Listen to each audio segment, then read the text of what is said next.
Hello there everybody. Today I'm going to be unboxing Airfix's 1/48 scale Messerschmitt Bf-109E. This is one of their newer toolings. I'm not quite sure how long it's exactly been out. You can always tell a newer tooling from them from their older kits because it has this red band around it on the box.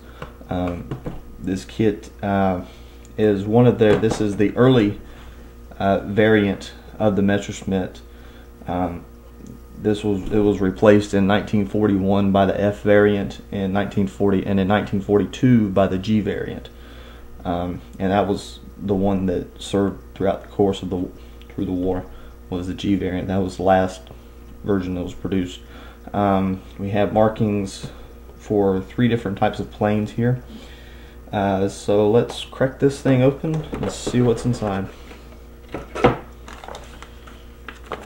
Okay, we have the instructions, and looks like the painting guide. I'll come back to that in a minute.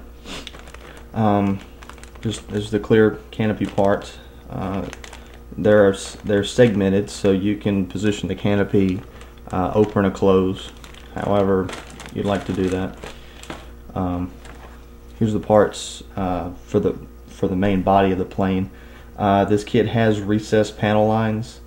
The panel lines look a little bit larger than most kits, and the plastic is a little bit thicker. It's actually very tough plastic, which is good because it makes it more forgiving if you have to sand or if you want to do some modifications to it.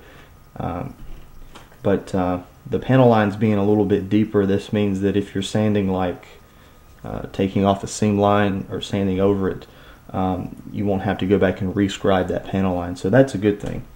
This is a light blue color. It's kind of unusual for most kits are usually molded in a white or a light gray color. But here we have the fuselage. The engine's built in, the bottom half of the wings. There's the top half. We have all the movable surfaces on the plane are supplied as separate parts.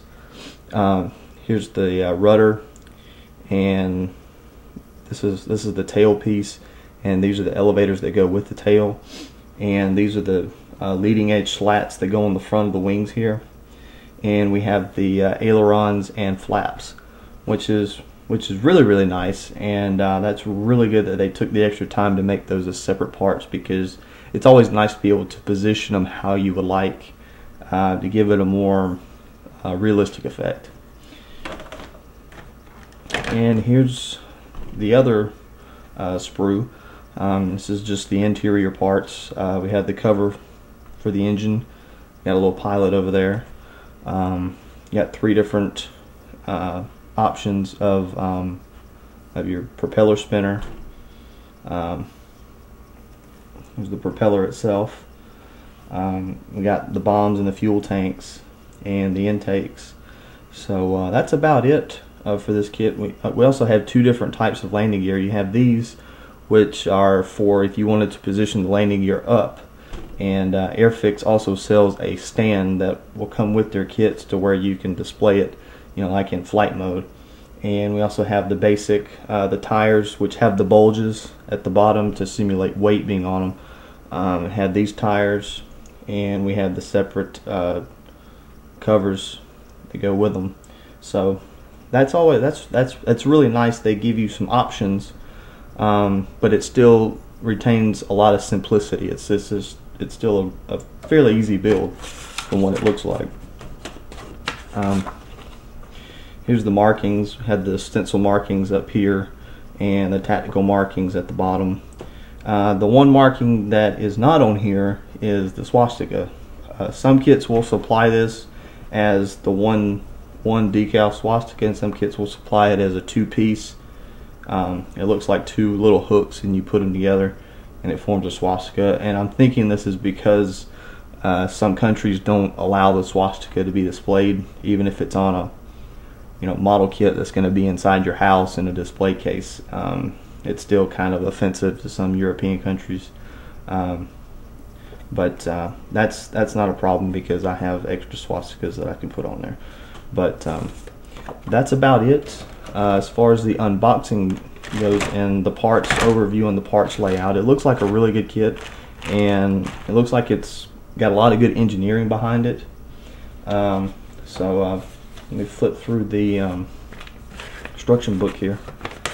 Actually, it's a pretty thick instruction book.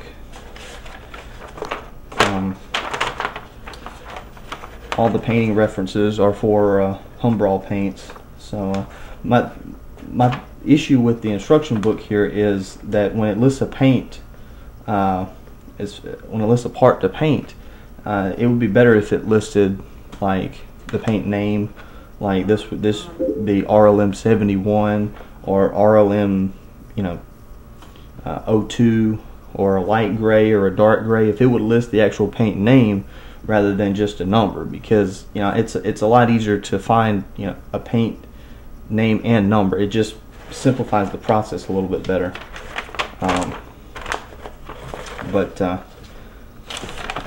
Just flipping through here, it doesn't look like there's no photo etch parts to it. There's no resin parts to it. It's all plastic. It's a pretty easy build, and like I said, the plastic looks a little bit thicker than what most kits have, which is good in some cases, and it's also bad. But here we have the option. We have a fuel tank, bomb, a big bomb, and 4 little ones. So, but that's it. It's 43 steps, and that's kind of a lot of steps for a kit like this. But here's the painting guide, and coming up I will get to this on the next part. So stay tuned. Okay. I'm going to talk about the paint guide here. This kit is, like I said, this kit has painting references for 3 planes.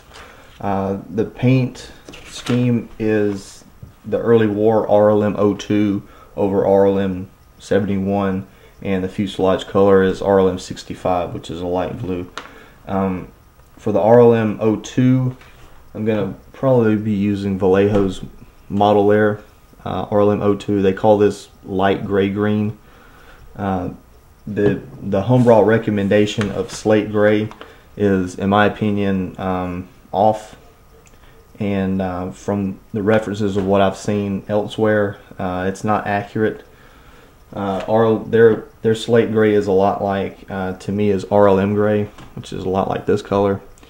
So that's why I'm using this.